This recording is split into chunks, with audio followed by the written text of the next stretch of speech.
It is a shot that is never left to chance. It is too powerful to rely on a friendly bounce, and charged too full of emotion to leave to the mercy of a fickle rim. Explosion by Chris Webber.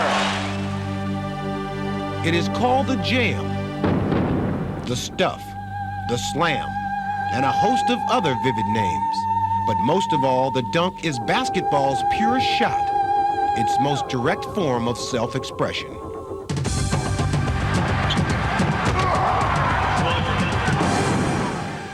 And in its simple eloquence, it provides a glimpse into the very essence of the game.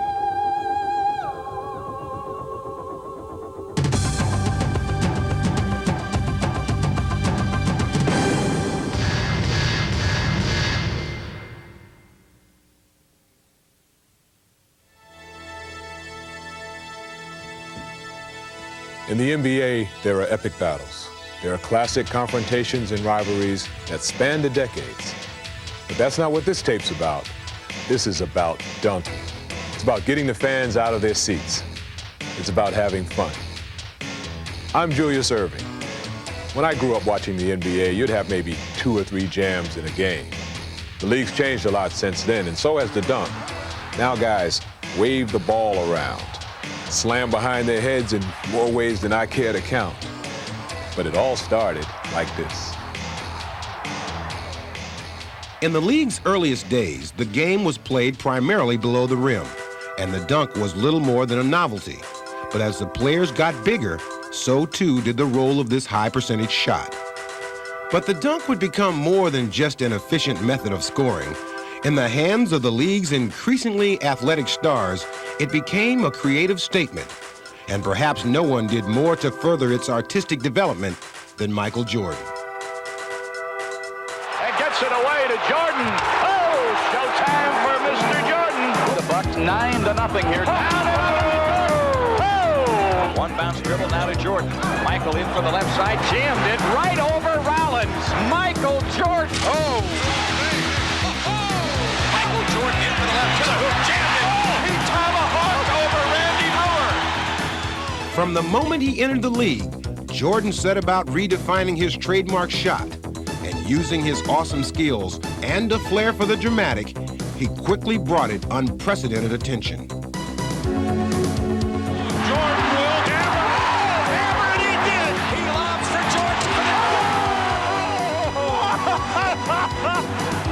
Jordan. Nicknamed Air Jordan, Michael captured fans' imagination with his aerial acrobatics. See how quickly he got up in the air. And how high.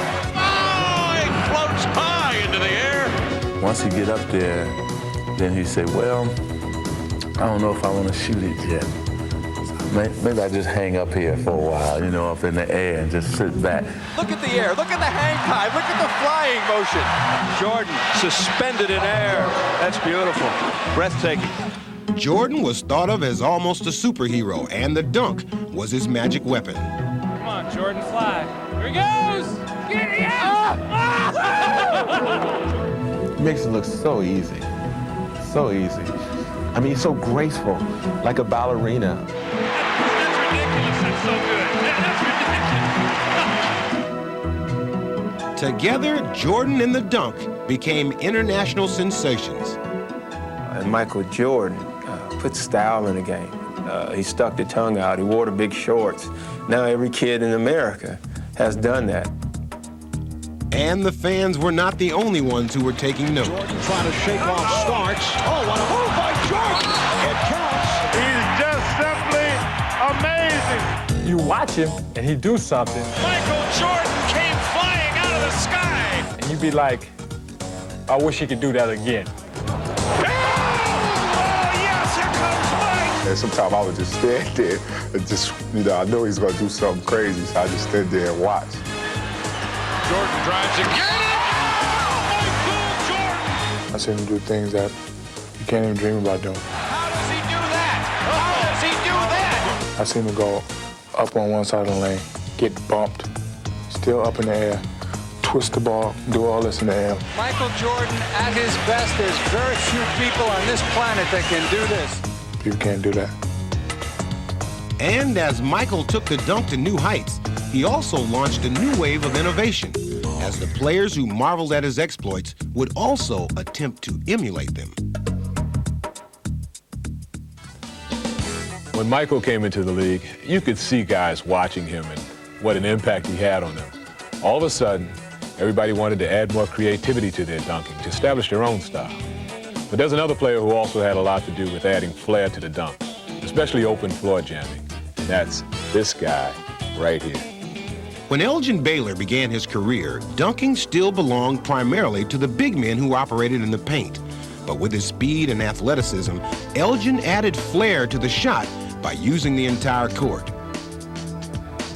He literally was that spectacular with those acrobatic moves. I mean, Elgin was the first one that I remember to hang up there for 15 seconds, have some lunch and a cup of coffee, and, you know, the defenders would all be back on the ground, and he'd finally decide to shoot the thing. His hang time was incredible.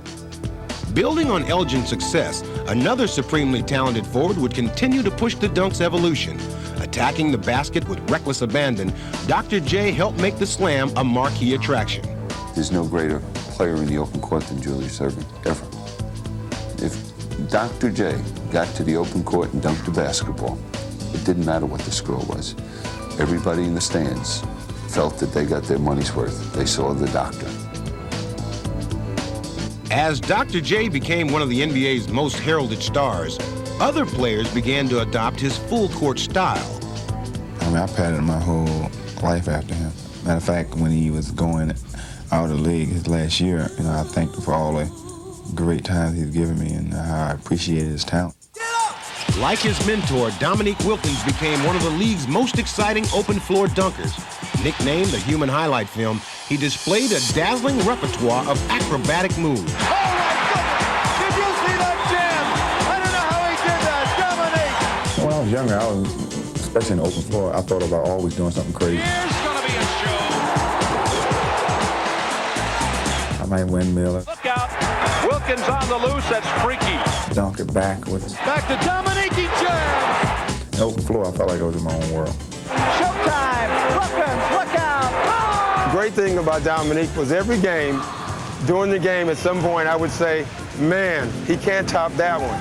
And then the next game I'll be saying, man, he can't top that one. He topped his moves every game. He was the first player, in my opinion, to do show dunks in the middle of a one-point game in the fourth quarter because he was that confident. Armed with his supreme belief in himself, Dominique became a constant threat to launch one of his trademark open-court assaults. With Dominique on the run, the entire arena knew that a spectacular performance was soon to follow. When you go out and you get the fans and your teammate into it, that automatically make you a showman. And that's the way I play. That's the way I like to play. I like to get out there and give a show. That's what we're there for, to give a show.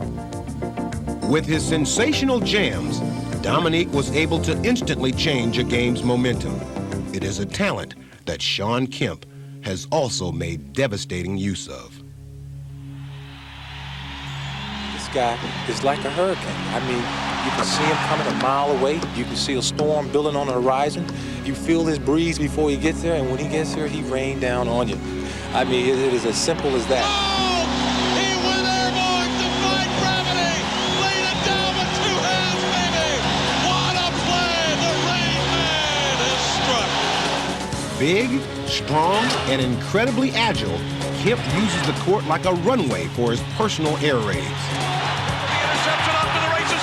Get on the magic carpet and ride it home. I consider myself an entertainer. And yeah, I do things for the crowd. I'll dunk, I'll make a spectacular play if it's possible, if it's something I can do through the course of the game. Temple run across midcourt, dribbles by Johnson to the gut. A thundering overhead slam. What a play! Holy cow! Like Elgin, Dr. J, and Dominique before him, Kemp has come to inhabit that special zone that is reserved for the NBA's highest flyers. You really can't put it into words, but what you can do is just say that little time that you're in there and you're having that little excitement. You hear nothing. You hear no fans in the background. There's no officials in a way. I tell you, it's the best feeling because it's the silence. Raging right-handed tomahawk jam from the Rain Man. Ow!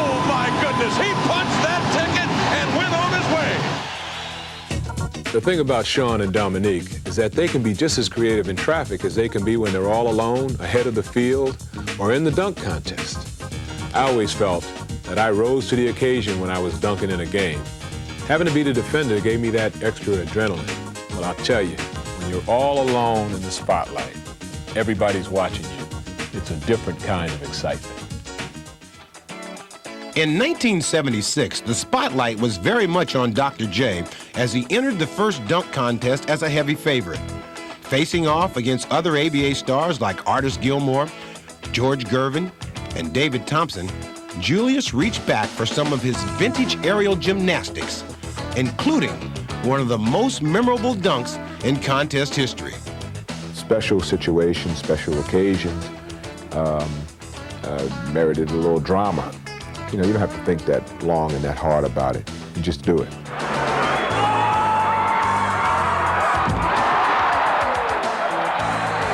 And that sends everyone reeling. And the winner, Julius Erving. When the NBA revived the contest in Denver in 1984, it inspired a host of creative jammers to try to match the doctor's artistic ingenuity. Basket. Oh, he's pumping his shoes up. Oh, there you go. Oh, my. In 1992, unheralded Cedric Ceballos used this approach to gain instant notoriety. I really thought I was just going to have a good showing, do a couple of good dunks, you know, get a little TV exposure and watch somebody else win it.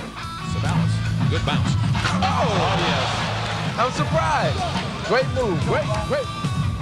Just started getting a little bit more aggressive. The nervousness went away, and my points were getting pretty high, and I snuck in each round. Stirring the crowd with his impressive array of jams, Ceballos made it all the way to the finals, where he faced Charlotte Hornets star Larry Johnson. You know, I was really satisfied. I was like, phew, this is unbelievable. Nobody's gonna believe I took second place in dunk contest. But Cedric had one more dunk left in his bag of tricks. I took my paces off and I called Dan Roy over to tie me up. The excitement, you can feel it brewing, and everybody got up. I'm not believing this. Blind, here comes Ceballos. Yes! Well, I was hoping it was gonna go in, and then I thought, if it does go in, please don't let me bust my head running into the stands. I heard all these cheers and crowd just going crazy. I was just in awe at the moment.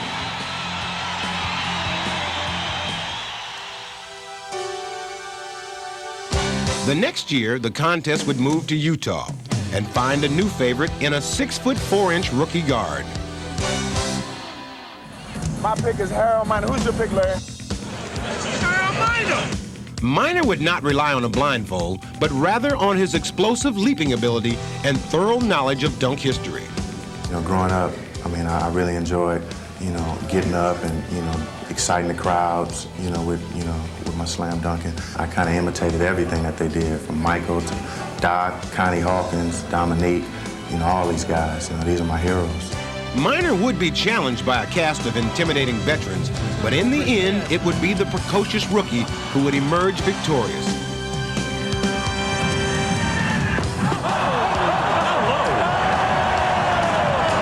I just went in there trying to focus on what I had to do, doing what came naturally, and getting up, just getting loose and kind of feeding off the adrenaline in the crowd. New slam dunk king, Miner is finer. But Miner would only hold the crown for 4 months when on draft day, another brash rookie staked a claim to it. If I get in a slam dunk contest, I guarantee it, I'm telling everybody now. Okay, J.R. Ryder, things will be exciting in Minnesota. And as J.R. Ryder entered the league, he seemed more than capable of backing up his boast. I know I'm gonna win. Me just being able to jump the way I can and, added emotion like that, good things might happen. So I still predict that I'll win. In Ryder's favor was the fact that the 1994 contest would be held in his hometown of Minneapolis. And from the start, it was clear that the crowd was behind him. Well, that brought the crowd to their feet. Now, they are prejudiced, but the All-Stars on the sideline are not necessarily, and they, too, came to their feet.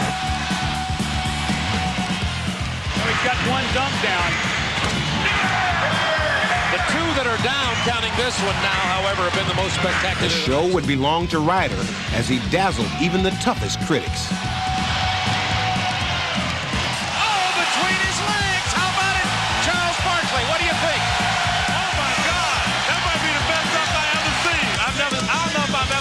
dunk like that before. That was awesome. Joining an illustrious line of champions, Ryder had managed to add his own personal footnote. When I was drafted, I bragged and said I was going to win it, and I backed up what I said. So, you know, I got to love myself for that. That crowd has to love you, too. It's amazing to me how well fans remember the dunk contest. I still get people who want to talk to me about when I took off from the foul line. It really seems to touch people emotionally. But I've won dunk contests, I've judged them, and I've watched them as a fan. And I don't think I've ever seen more excitement than I did in Dallas in 1986 for Spud Webb. Long before Spud Webb was even contemplating the NBA, there were little men who found great success using their quickness and their carefully honed skills. The paint, however, was the unquestioned domain of the big men. And it was not until 1986, when Spud traveled to Reunion Arena in Dallas to enter the slam dunk contest, that the smaller player made his impact felt on the history of the dunk. You know, I figured if I got the first one, that I had a chance. And, you know, you have to be in your wildest dream to think you can beat Dominique. But when you get into those zones where you figure you can't be beat, then the focus is so high that you go out and believe you can win. Here comes Sputnik. He had never dunked in a practice or in a game up into the dunk contest, so we didn't know he could do it. Spud would open eyes all over the league as he pulled off one of sports' most remarkable upsets. Go out and win that is self-satisfying feeling that, you know, you can cherish for the rest of your life. I think it changed the way we look at smaller guys. Spud's heroics would inspire other little men to follow him, but their path to the rim was still a difficult one. I don't think they got any business running across the lane and things like that. I think you have to let them know that, hey, this is where I live. It would be up to Phoenix Sun point guard Kevin Johnson to make the next bold statement for the smaller player. Every now and then, you got to show them that's fair game, and sometimes they won't let you enter through the front door. You kind of have to go over them, kind of like jumping the fence. The Suns. Kevin Johnson in at the baseline. Stuffs it, and he had to climb the man mountain to do it. KJ can get up he was like an 8-footer and then dunk on anybody. So if you don't watch out this big man, you get dunked. Should be played at high volume. Points their third quarter. Oh, brother! Oh, my goodness.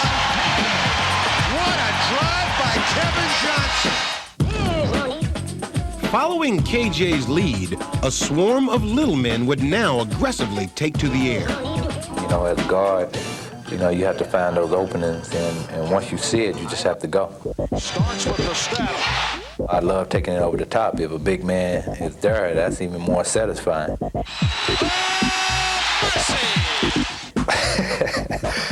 You don't too often catch a guy that you can dunk on all the time. You know, you really have to pick and choose when. So when you do get the opportunity, I mean, the crowd gets into it and you're hyped. That's the ultimate feeling. Especially a center, because they hate it. The guy like that, when he dunk on you, you remember first you look at yourself and say, oh my God, I've been CNN, ESPN, TNT, NBC. One assailant Mutombo doesn't have to fear is his teammate Robert Pack. As for the rest of the league, however, Pack has already served notice that they better beware. I'm gonna come out and show them that even though I'm short, my dunks are gonna have a lot of power to them. And a lot of height. Takes it away. You can't take anything from anyone on the court, no matter what size, how much they weigh, you can't back down it up, and I've always been that way. If someone challenged me, it's on. With his fearless approach, Pack has become one of the league's most devastating dunkers. Pack all the way! How about that? And as players like Pack recklessly invade the lane, they continue to make a strong statement that the little man will never be earthbound again. Just cut loose and do whatever it takes to get the job done on the court, to get respect, to win, to let everybody know that you're here to play. So don't take me lightly. Ellie and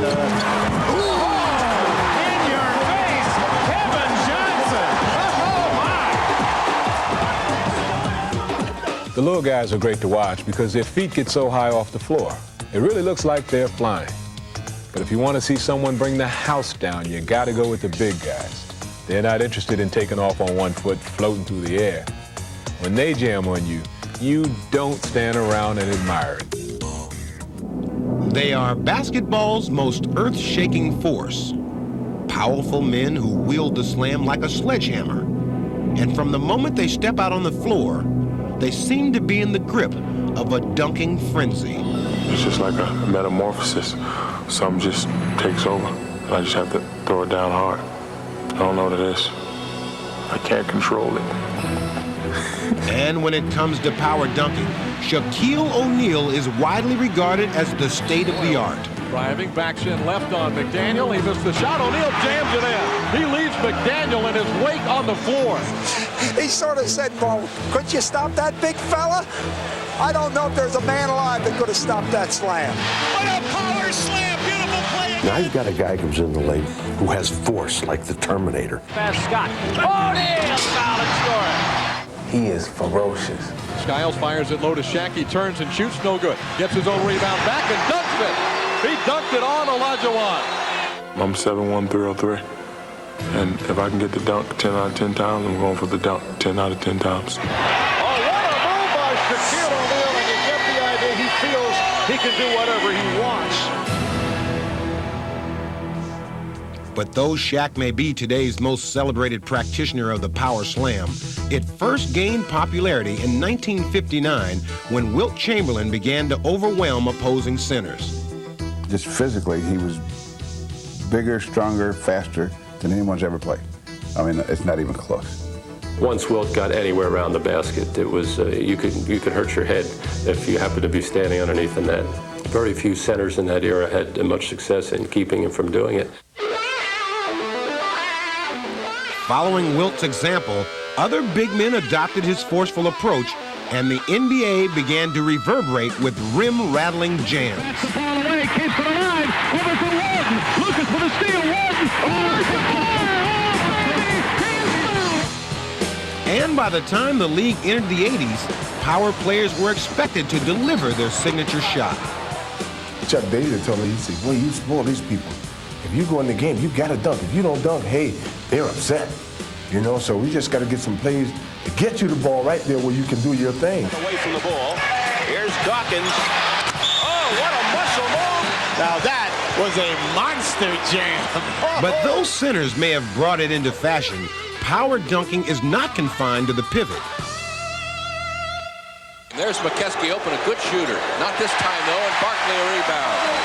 9 rebounds for Charles, who's had a battle for them all. Here he comes. Just dunk it, just dunk it, just dunk it, just dunk it. That's all you're thinking. Sixers hoping to earn overtime. Here goes Barkley. He's going right to the hoop. What a play by Barkley. It's exciting because when you go into the hoop, you just got that one thing and you just want to attack it, you know, like your worst enemy. Jazz by 4. Stopped it in a hurry. He put Timmy Kempton in about the second row that time. With players of all description getting into the act, it became clear that attitude, not size, was the key to success. What's this stain? I'm into power, you know, dunking on somebody. That's what I'm into. Morning takes it with the left hand. Morning. You know, you're coming down on a fast break and you just rise up over someone and then you dunk it. Robinson. Everybody just is going crazy and you just feel like you say, so good. And as the superstars of today do battle, it is the slam dunk that has become their most decisive weapon. You can't let anyone intimidate you, and everything's yours. You get the ball, I'm going to dunk over your head. Power personified. This is my court, my ball, my team gonna beat your team. We're gonna make your team look back. Let me tell you one thing about power dunking. When you put that much force behind your jam, one thing you better not do is miss. Otherwise, you're gonna have a lot of people laughing at you. At least that's what they tell me. It is one of sport's most thrilling moments. There is open court ahead and defenders behind. I've seen fans just stand up and what's he going to do? How's it going to look? The adrenaline rushes. Concentration is complete. And time seems to almost stand still. You're on a fast break and just reach for the sky. You are alone leading the fast break. And as you near your goal, there is only one thing on your mind. I'm saying to myself, gotta be exciting and he can't miss it. Here comes Shrimp taking off and jamming it. Oh, he missed it! On the lob. Oh, my! Quick burst to the hoop. Oh, he missed the dunk. Here's the lob. Unbelievable! Charles Barkley. He's human. Let's see Hunter steal it. And missed the stop. Scooped to Doherty. Oh, he missed the slam. Jerome Kersey missed the jab. X to D. Whoa! Chicago controls the tip, and here comes Jordan. And he It must be the shoes. Oh, that's embarrassing.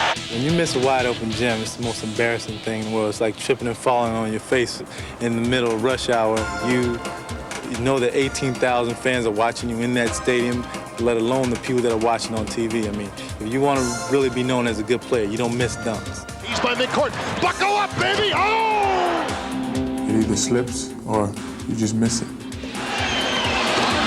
and O'Neal misses the slam dunk. I've never seen a player make all of his dunks. Dishing off to Shaquille. He missed the slam. You won't see him do that very often. That's probably the loneliest feeling in the world there. Oh, and he couldn't finish that one. You don't want to deal with that too much. Deep Brown slant. No, he missed it! There was one time I had a fast break and I put a little bit too much in it. And I just went up, crowd stood up and just did what I could and just hit the front of the rim. He's off to the races. Nobody will catch him. He missed the dunk. I wanted to quit after that. But perhaps one of the NBA's most memorable miscues came courtesy of Dominique Wilkins during the 1991 All-Star Game in Charlotte. Switches to the left hand. Ricky Pierce in the ball game now from the Bucks. Wilkins, look out! Oh, he blows the dunk! He can't believe it! Look at him at the other end. When it's wide open like that, you sort of hold on to your seat. So when he did it, and he missed it, first I was in shock, then I had to laugh at it. Oh, they wrote me bad. The intention was good. When I went up, I said, I'm gonna make this dunk. My leg said no, don't even try it. But it was at that time it was too late to stop the wind up. Actually, it's more fun than that. I had a good time. I laughed. Dominique will tell you that the worst part about that dunk was not that it was on national television. The worst part was having to go into the locker room afterwards. Teammates have no mercy. But he'll also tell you that you have to keep going for it because one dunk can put you on the map, for better or worse. Just ask Charles Barkley. At the 1993 NBA Draft, Chris Webber was chosen first by the Orlando Magic and prepared himself to play a supporting role to center Shaquille O'Neal. But within minutes, he would be sent 3,000 miles away to Golden State, where he would abruptly be recast as their front court savior and face some immediate concerns. Will I live up to the expectations of, being the #1 pick or the money that they're paying me, and it seems overwhelming. But by the season's 6th game, Webber had begun to answer his questions. And facing reigning MVP Charles Barkley, he made a bold statement to the rest of the league. Saved by Age. Nice fake on Owens. Back to Green, into the hands of Sprewell. Fast break down to Webber. He turns. Look out behind the back! And the step of the foul! What a play by Webber! Well, I saw him coming. I didn't really think he was going to jump. I really don't think you should jump when a guy, has an advantage on you, and I can jump pretty high, and I'm taller than him. So I didn't think he was going to jump, and he jumped, and I got him. But I'm sure somebody will get me one day, so I don't want to make too much of a big deal out of it. Webber's sensational dunk would have farther-reaching consequences than even he could imagine. Instantly putting him on the NBA map, it would help propel him to a Rookie of the Year season and be immortalized forever in a national commercial. Yeah, didn't you see Chris dunk on Charles Barkley? Catch it like this, around the back. Barkley coming. So he's Barkley trying to block it. Oh, wait, he's too high. He's too high. And then what did Barkley say? He said, I don't believe in role models, but you mine, man.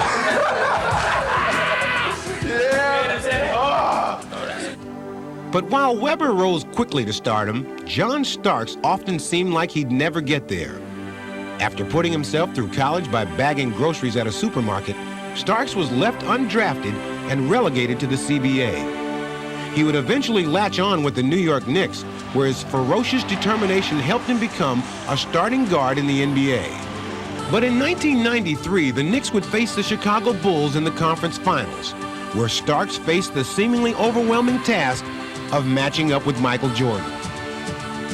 We do not have a man on this planet who can stop him, okay? There isn't anyone out here who can stop him. But Starks was ready. It was a test he had prepared all of his life for. Or is he reading MJ real well? He has studied films on Michael Jordan. And with Game 2 hanging in the balance, Starks would announce to Jordan and the world that his time had come. We're down to 50 seconds left in the fourth quarter. Starks, yes! What a move by Starks, who was able to sky to the basket. I was coming down right-hand side of the court, and for the second half, they always would jump, on my high side and force me baseline. But Cartwright, he was slow to react to a B.J. Armstrong move, and my eyes open got so big once I seen that lane open, and I knew that I was going to take it over the top. Elevation and slamming, jamming, Starks with the spark. And all I saw was just a big explosion up to the basket and a great and a tremendous thunderous dunk over Michael and Horace Grant. It was fantastic. Yeah, nasty stuff by Starkey. That play should just about finish off the move. I think those first two games announced that I was here and announced that I am a player to be reckoned with, and he put a stamp on the game and I think a print on everyone else's mind. In that moment, John Starks reached the goal he had worked so long for. He would be recognized as one of the league's top guards and be named to the All-Star team the very next season. The Knicks' trials, however, were far from over. After drafting Patrick Ewing in 1985, they had been expected to reach the finals in short order. But 9 years later, they had yet to fulfill this elusive goal. The 1994 season would see them battle their way to the conference finals and face the Indiana Pacers. Fittingly, as they trailed late in the fourth quarter of Game 7, New York would look to Ewing. A lot of things was happening. We was shooting a lot of jumpers and we was missing. And I told Pat, forget it, run my play. If we're going to lose, we're going to lose with me. Behind Ewing, the Knicks would proceed to wipe away a 10-point deficit. Well, Patrick Ewing has caught fire. And trailing by 1 in the waning seconds, it was Ewing who would again answer the call.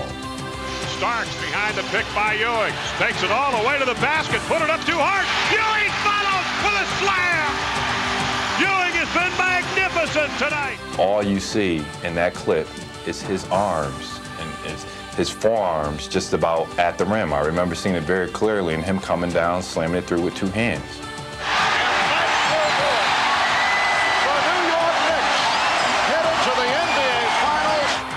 Patrick's been here the longest out of everyone, and for him to, dunk the ball through, it's a highlight of his career as well as a highlight for the Knicks. I mean, that's the climax, that hoop right there, because that propelled us into the finals. I've been around pro basketball for a long time now, and I've seen a lot of great dunkers.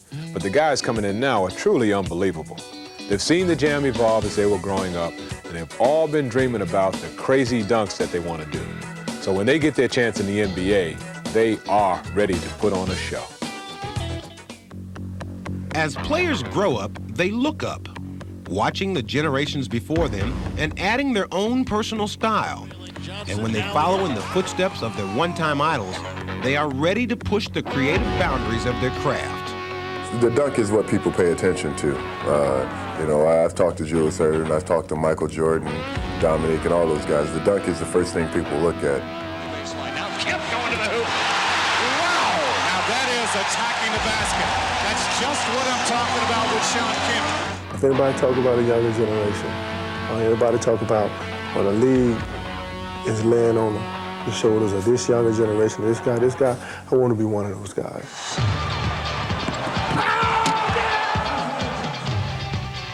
I like to dunk on people and dunk on them hard and let them know.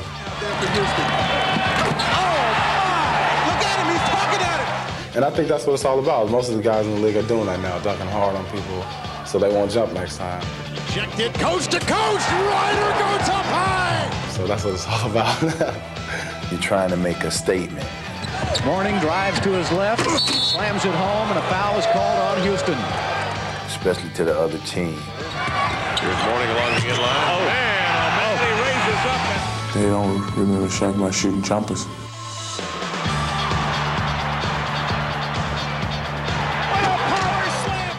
The effect after you do it, that's everything, you know, in terms of getting the crowd into it. Oh, my! Hammer time! Oh, Miner!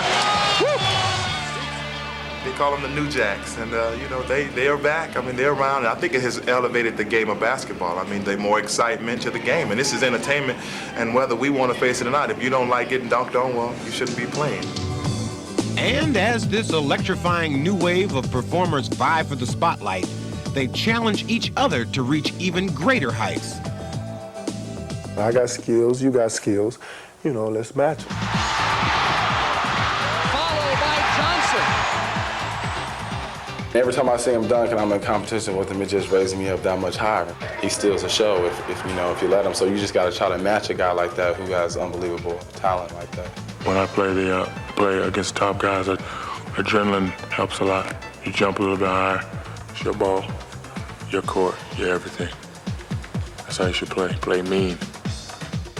More than just a simple shot, the dunk is now a statement, a measure of will and determination. Oh, let's play.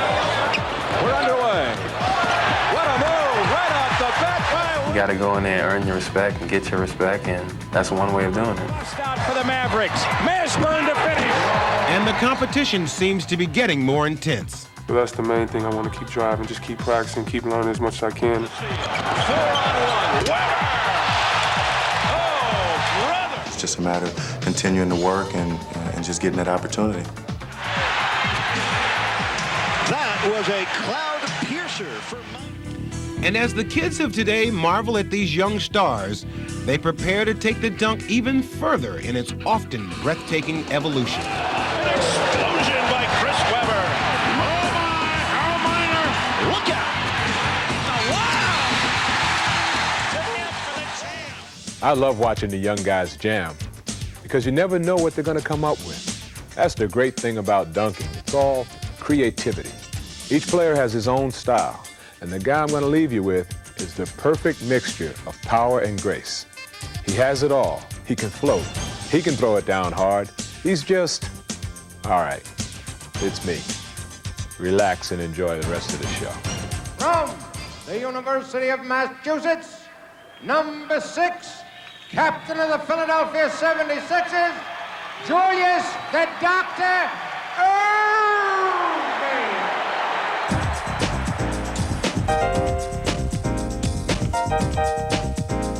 Julius picks it up.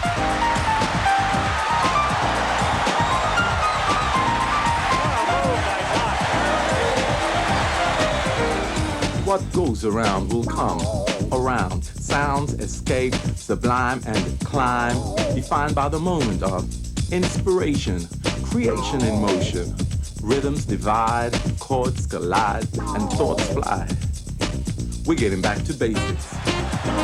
4-on-3 to Irving. We're getting back to basics. We're getting back to basics. We're getting back to basics. Check out. Yeah!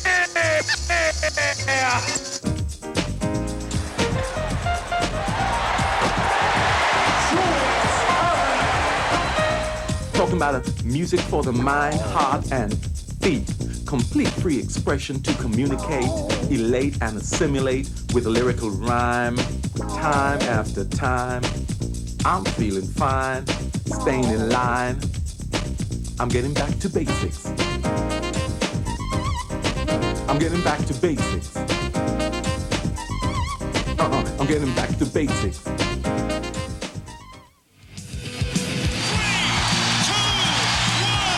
it's over! Bring it back up, the lob down, but Brockman follows. Difficult to stop. Oh, what a move by Scotty! And to Kemp with a slam.